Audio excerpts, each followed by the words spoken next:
بە مەبەستی لێکۆڵینەوە لە هۆکارەکانی پشت ڕووداوەکانی 16 ئۆکتۆبەر 100 پەرلەمانتار و ڕۆژنامەنووس و نووسەر و چالاکوانی مەدەنی کەرکووک یاداشتێک ئاڕاستەی ئەنجومەنی دادوەری و داواکاری گشتی هەرێم دەکەن. لە یاداشتەکەدا بە پێویست دەزانرێت دەستگا قەزایی و یاساییەکانی هەرێمی کوردستان هۆکارەکان دەستنیشان بکەن و لایەنی بەرپرس لەو ڕووداوانە دیاری بکرێت.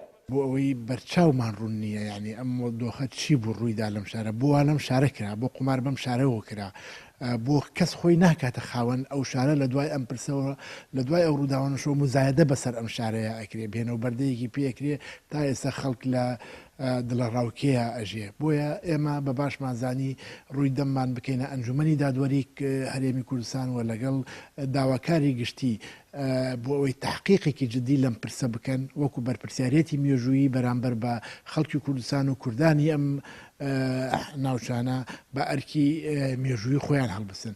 ئێمە دڵنیاین لەوەی کەس محاسبە ناکرێت، دڵنیاین لەوە کەس محاسبە ناکرێت، چونکە ئەوانەی کە لە کوردستانە دەسەڵاتن و هێزە بنەڕێەوە هێزیان هەیە و خەڵکێکە دیفاعیان لێکە و ناتوانن بڕۆخۆیان لەسەروی دام و دەستگا ڕسمی و تەشریعی و قانونی و یاسایەکانەوە ئەبینن.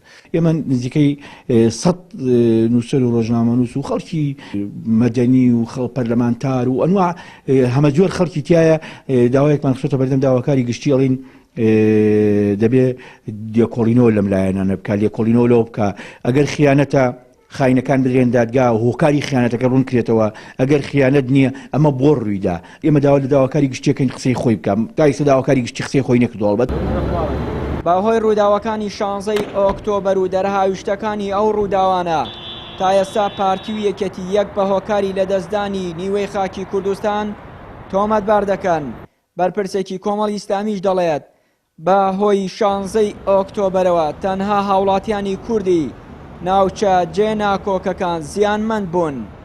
دیارە کارەساتی 16 ئۆکتۆبەر کارەساتێکی جەرگبڕ بوو بۆ ئەم ناوچە دابرێنراوانەی کە لە هەرێمی کوردستان دابرێنراون. دیارە حیزبلایەنەکانەوانی کە دەسەڵاتدار بوون هەر یەکیان هەڵدەستێ بە تۆمەتبارکردنی ئەوەی تر کە بەداخەوە دەبوو حکومەتی هەرێمی کوردستان لە ڕێگای دادگایەکی سربەخۆوە لێپێچینەوەی بکردایە لە ئەم کارەساتە کە بزانین چێ تاوانباری یەکەمە لەو وەزعی کە دروست بووە.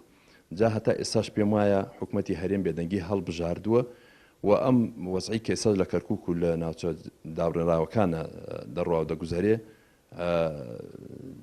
بەڕاستی بمانوێ نەمانەوێ پێچەوانەیە لە بەرژەوەندەکانی خەڵکی هەرێمی کوردستان و خەڵکی کەرکووک و بەتایبەتی کوردستانیانی کەرکووک.